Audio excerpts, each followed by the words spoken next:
बहुत खुशी की बात है कि आज वो दिन आ गया। 2014 में वोट नहीं दे सका क्योंकि मैं अस्पताल में था विलायत में, मगर अल्लाह का शुक्र है कि आज पार्लियामेंट्री इलेक्शन में मैं आपके पास खड़ा हूँ। मगर अफसोस इस बात का भी है कि जहाँ ये कहते हैं कि कोई पत्थर नहीं चल रहा है, कोई वायलेंस नहीं है, कोई बाइकआउट नहीं है, वहाँ मैं आपसे कहना चाहता हूँ कि हर पार्टी के और ख़ासकर हमारी पार्टी के वर्कर्स को, सीधा वर्कर्स को इन्होंने इन 2 दिनों में बंद कर रखा है। एक तरफ से ये कहते हैं कि इलेक्शन बहुत आज़ादी से हो रहा है, तो मुझे बताइए, मैं होम मिनिस्टर साहब से पूछना चाहता हूँ, प्राइम मिनिस्टर से पूछना चाहता हूँ, हमारे वर्कर्स को क्यों बंद किया गया? क्या वो डरते हैं कि वो हार जाएंगे? और वो ज़रूर हारेंगे, इंशाल्लाह हारेंगे यहाँ। लेकिन प्रधानमंत्री कह रहे हैं कि हम कामदार है, बाकी नामदार है। आप छोड़ दीजिए ना, वो क्या कह रहे हैं? वो कह रहे हैं, वो कहने दीजिए। हमने तो नाम दे के, बाकी ने तो चलिए सिर्फ इल्ज़ाम लगाया। हमने तो आपको नाम दिए हैं इलेक्शन कमीशन को, हमने थाने की डिटेल्स दिए हैं जिन थानों में उनको बुलाया गया है, और हमने अपने रिप्रेजेंटेशन में ये भी कहा कि हम ये 8 नाम इसलिए दे रहे हैं ताकि आप ये ना कहो कि हम बिना सबूत के बात कर रहे हैं। ये एक एग्जॉस्टिव लिस्ट नहीं था, it was an indicative list, it was to show that जो हम कह रहे हैं हम ऐसे हवा में बात नहीं कर रहे हैं। अब इंतज़ामिया की तरफ से ये फिर जवाब आया कि ये जी ऐसे ही बेबुनियाद इल्ज़ाम लगा रहे हैं, लेकिन हमने तो नाम दे के आपको कहा, हमने थाने के डिटेल्स दिए, उस चीज़ का तो आप जवाब दे नहीं सके। हमने किसी एक पुलिस के अफसर के खिलाफ कोई इल्ज़ाम नहीं लगाया, हमने कहा कि ये इंतज़ामिया की तरफ से हो रहा है।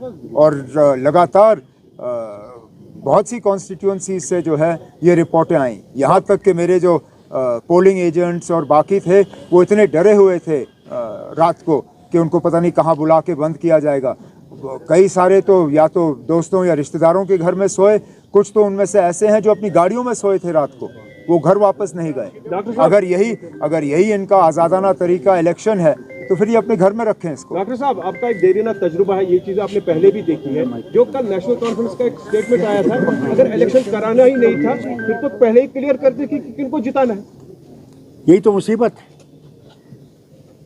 जो हम लोग बार बार कहते हैं कि दूसरे जो खड़े हैं उन्हीं के एजेंट हैं, उन्हीं की तरफ से खड़े हैं।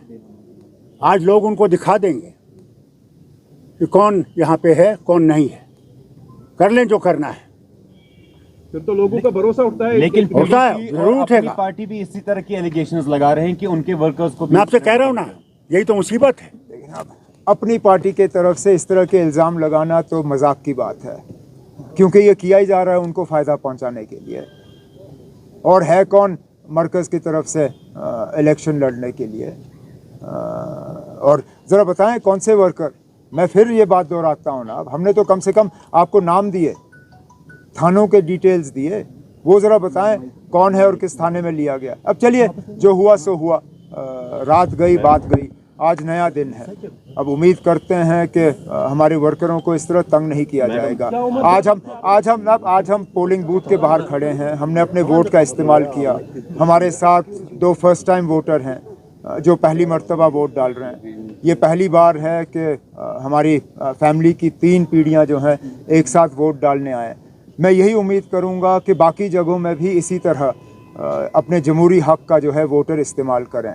अगर के ये कहा गया है कि कोई बॉयकॉट नहीं है, किसी तरह की वायलेंस नहीं है, किसी तरह का ख़तरा नहीं है, तो फिर बढ़ चढ़ के लोगों को जो है इस इलेक्शन में हिस्सा लेना चाहिए, अपने वोट का इस्तेमाल करना चाहिए, क्योंकि आखिरकार यही एक जमहूरी तरीका है जिससे कि हम अपनी आवाज़ जो है वो बुलंद कर सकें। उमर साहब, ये चीज़ पहली बार हो रही है, यहाँ कोई हड़ताल काल इस बारी नहीं है, कोई आज इलेक्शन के दिन आप शाम तक वेट करके देखते हैं ना, अब इसका कितना असर पड़ेगा। आप कहते हैं कि कोई बॉयकॉट कॉल नहीं है, ठीक है ना, अब नहीं है, तो इसका वोटरों पे कितना असर पड़ेगा। आज शाम जब तक पोलिंग बूथ खुले हैं तब तक देखें। अब जो देखिए, अब इस बार तो चलिए फिर आप मान के चले ना कि जो वोट में हिस्सा नहीं ले रहा है अपनी मर्जी से नहीं ले रहा है।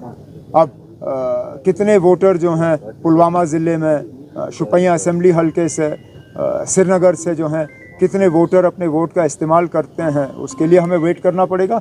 मेरी तो सबसे मोतबाना गुजारिश यही होगी कि वो इस मौके को गवाएं ना, इस मौके का वो इस्तेमाल करें, क्योंकि मैं बार बार ये कहता हूँ जमहूरियत में यही एक तरीका है जिससे कि हम अपनी आवाज़ जो है वो बुलंद कर सकें। बहुत सी ऐसी बातें हैं जो हो चुकी हैं जिनके बारे में वोटरों को अपनी राय जो है वो देनी होगी, और ये एक तरीका है। मैं कैसे कह सकता हूँ क्या कन्वे करेगा, वो तो रिजल्ट कन्वे करेगा ना। मैं तो ये कहूँगा कि अगर नेशनल कॉन्फ्रेंस के लिए वोट आया, क्योंकि हमने तो बार बार इस इलेक्शन में 5 अगस्त 2019 के हवाले से बात की, 370 को यहाँ से हटाने की बात की, जो हमारे साथ पिछले 5 साल में जो नाइंसाफ़ियाँ हुई हैं उसका हमने जिक्र किया है। जाहिर सी बात है इंशाल्लाह जब नेशनल कॉन्फ्रेंस के उम्मीदवार जीतेंगे तो अक्सर बेशतर वोटरों की भी यही राय होगी जो हमारी है। लेकिन ये सवाल आप मुझसे तब पूछिए जब 4 जून को नतीजे होंगे।